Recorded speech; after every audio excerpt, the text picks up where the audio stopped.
always joke that it's his department, it's the Ed department. Ed is just a witty guy. We love his laughter. I get to have an office right next door to him, so when people are in his office, I get to hear the laughter, and that happens all throughout the day.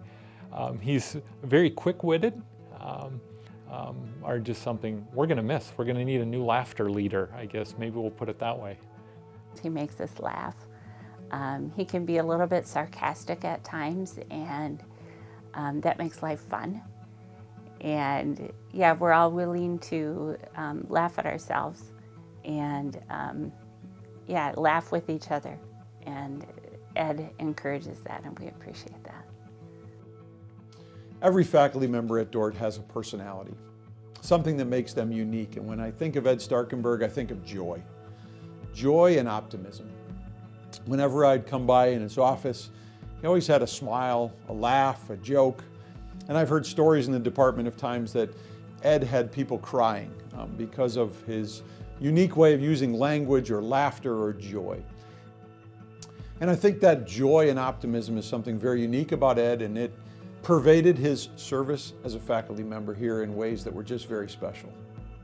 If you need anything, you can always go to Ed, right? If you need a safety pin, if you need a vacuum cleaner, he's got one in his bottom drawer. I mean, he has all, whatever you might need, he probably has it. His office is like a school supply store. You can walk in there and you can get markers and sticky tack and all kinds of things. So everybody just loves when Ed's around because he has all the stuff. But I would say the thing that I appreciate the most about Ed is my friendship with him. We both came to Dordt in 2005, and our offices were like an L. So when I walked out, I walked right in front of his. So we kept our doors open all the time, and it was just this running conversation about teaching at the college level. He taught me so much about student expectations and good pedagogies to use and grading strategies, and he was just a wealth of knowledge for me. I've had a great relationship with colleagues, fun to meet students from all over the place, and fun to kind of keep in touch with them even as they leave as to where they're going. I think another thing that I've really appreciated is the idea of working together with students, with colleagues, I mean everybody on campus, doing what it takes to meet the mission of Dordt, trying to help people figure out what God is calling them to do, what He has equipped them to do, and then helping them to be faithful in that. He is always one to pray for others in the department. I know as spiritual guidance, if we are struggling with things individually, Ed is often one of the first people to stop by and to just say, how are things going? What can I do? How can I pray for you? How can I support you?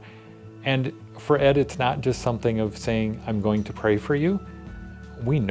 I know he's going to pray for me if I have needs. And if anything, I lament, I sometimes think, are we praying for Ed as much as he is for us? But it's his humility.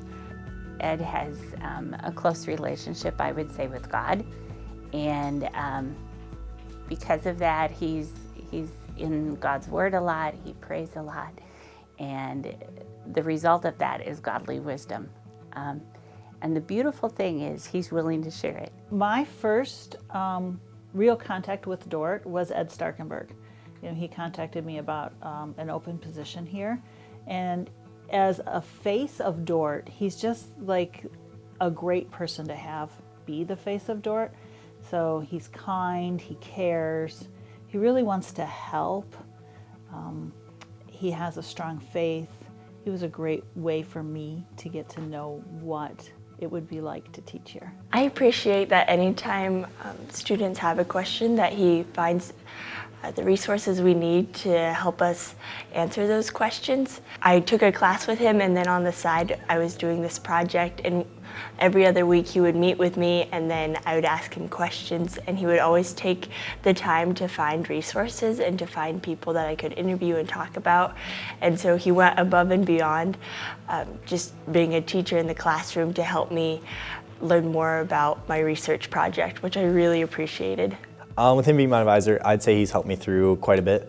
I had a few struggles throughout my college career, and he was awesome about getting me back on track or just getting me whatever I needed to be able to pass through and graduate and get it all done on time even, which is awesome.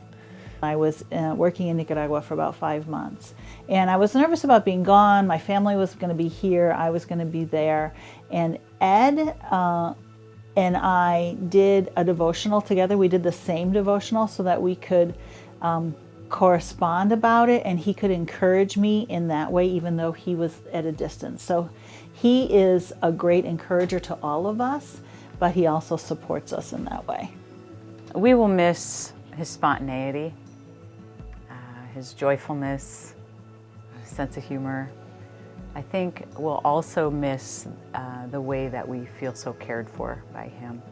I think everyone in the department would say that they have a great relationship with Ed, that he's a confidant, and he's got a chair in his office that we've all sat in and have all shared our hopes and dreams for our careers, our families, but then we've also shared frustrations and concerns.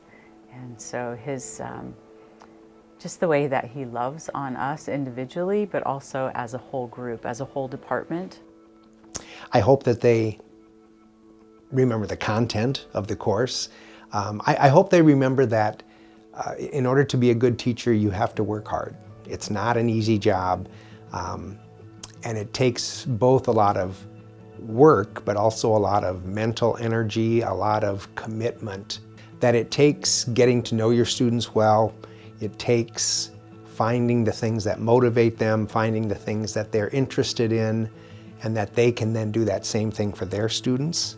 When talking about even how we see the student in Ed 201, he specifically looked at, why is it so important that we're planning our lessons to meet the particular needs of a student? Why are we, looking at who the students are as children made in the image of God, and why does that impact how we teach? After the classes he's teaching, it's just obvious, like watching through him, even if everything doesn't go according to your plan, God still has a plan, it'll work out. Like, you don't need to stress about it too much because in the end it'll all work out. And as conversations with Ed normally go, with Ed and I, they got a little deeper and we started thinking, well, what really do we teach? And I tried to jump the gun and I thought I had the right answer, and I said, well, I teach students, right? Because I wanted to be student-centered as a professor. But Ed trumped me right away. He said, I teach truth with a capital T. I thought, wow, that's a really good answer, right? And I think every student who's had Ed as a professor, and all of us in the education department, realize that he does teach truth. It just weaves its way through all of the courses that he teaches. So I would say that's probably his faith has impacted the way he teaches, with that focus on what does it mean to really teach truth.